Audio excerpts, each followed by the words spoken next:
It didn't begin with a victory. It began with fear. In the summer of 1776, as the fate of an entire continent hung in the balance, a young, fragile rebellion stood face to face with the most powerful military force on Earth. The American colonies were not yet a nation. They had no real army, no navy to speak of, and no guarantee that history would even remember their names. And yet, they were about to challenge the British Empire that ruled the oceans, commanded continents, and crushed revolts without hesitation. What followed was not just a war of muskets and cannons, but a brutal, desperate battle of endurance, ideas, disease, intelligence, and sheer, unbreakable willpower. This was the moment America either vanished into history or was finally born. The key to it all was New York City. Long before it became a global capital of finance and culture, it was the gateway to North America, a vital port that controlled trade, movement, and power. In 1776, the city held barely 20,000 people, but its strategic importance was immense. Whoever controlled New York controlled the war. George Washington understood this better than anyone. Fresh from forcing the British out of Boston, he knew that victory had been temporary. The British would be back, and when they returned, they would come in overwhelming force. As Washington's inexperienced army frantically dug defenses along the shores of Manhattan, especially at places like Kips Bay, the clock was already ticking. Across the water, the horizon began to darken with sails.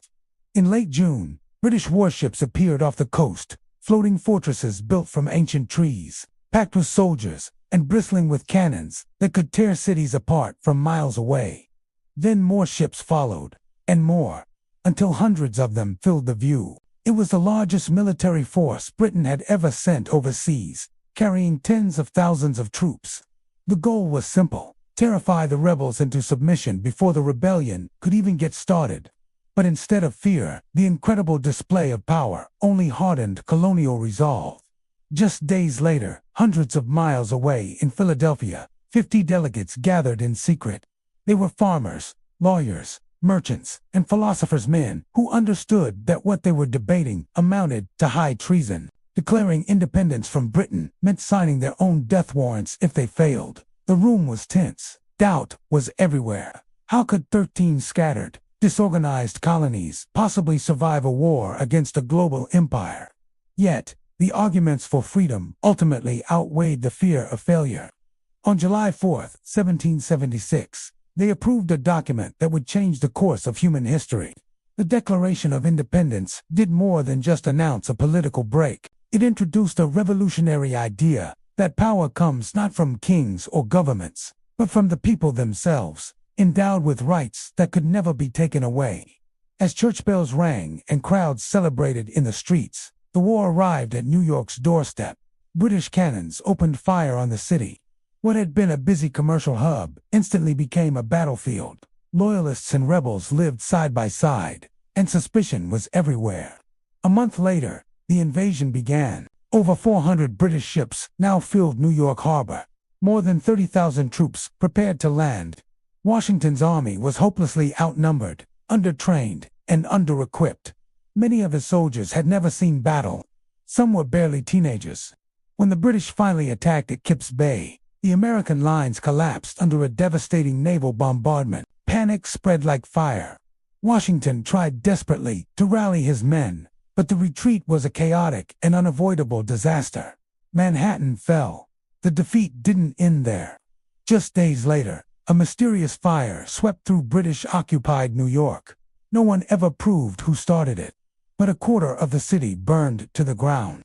Thousands of American prisoners were crammed into disease-ridden prison ships anchored in the harbor, where starvation and sickness killed far more men than battle ever had. For Washington, the loss of New York was his first great failure as commander-in-chief. For the Revolution, it was a brutal, bloody lesson.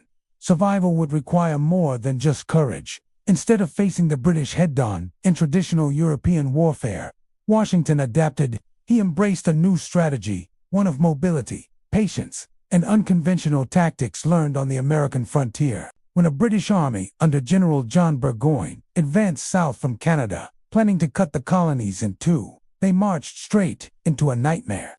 The dense, unforgiving forests slowed their progress to a crawl. Local farmers, once neutral, turned hostile. Crucial supply lines collapsed. American sharpshooters, armed with long rifles far more accurate than British muskets, struck from the shadows. They targeted officers, shattering command structures, and then vanishing back into the woods. Near Saratoga, in 1777, the impossible happened. Burgoyne's entire army was surrounded and forced to surrender. For the very first time, a full British army had been defeated in the field by the rebels. That victory changed everything. France, Britain's greatest rival, now believed the Americans could actually win. French ships, money, and soldiers poured into the war, transforming a colonial rebellion into a global conflict. But even with powerful new allies, the revolution nearly collapsed that winter at Valley Forge. Thousands of soldiers suffered through the freezing cold without shoes, food, or proper shelter. Disease spread rapidly through the camp. Desertion was a constant threat.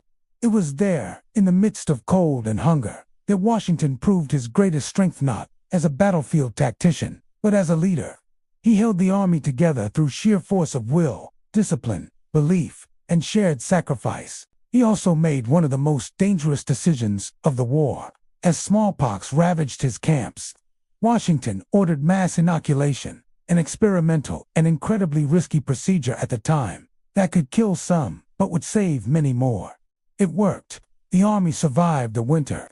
Training improved dramatically under a Prussian officer, Baron von Steuben, who transformed the ragged volunteers into a disciplined, professional fighting force. At the same time, a hidden war of espionage unfolded in British-occupied New York. Washington ran an extensive spy network, using invisible ink, complex coded messages, and ordinary civilians to feed him critical intelligence.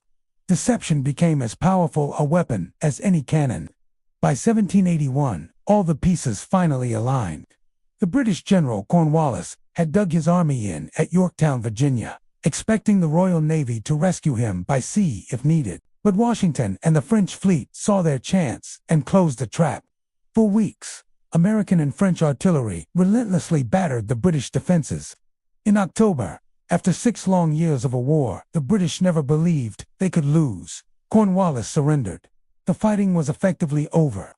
The rebellion had survived. Against truly impossible odds, a new nation had emerged. Tens of thousands had died. Cities had burned. Families had been torn apart. But an idea had endured. The idea that ordinary people could stand up against an empire, govern themselves, and claim liberty as their birthright. The Declaration of Independence was no longer just words on paper. It had been paid for in blood. And from that long and bitter struggle, the United States of America was born. Thank you for watching. If you found this story inspiring, please like this video and subscribe for more chapters from history.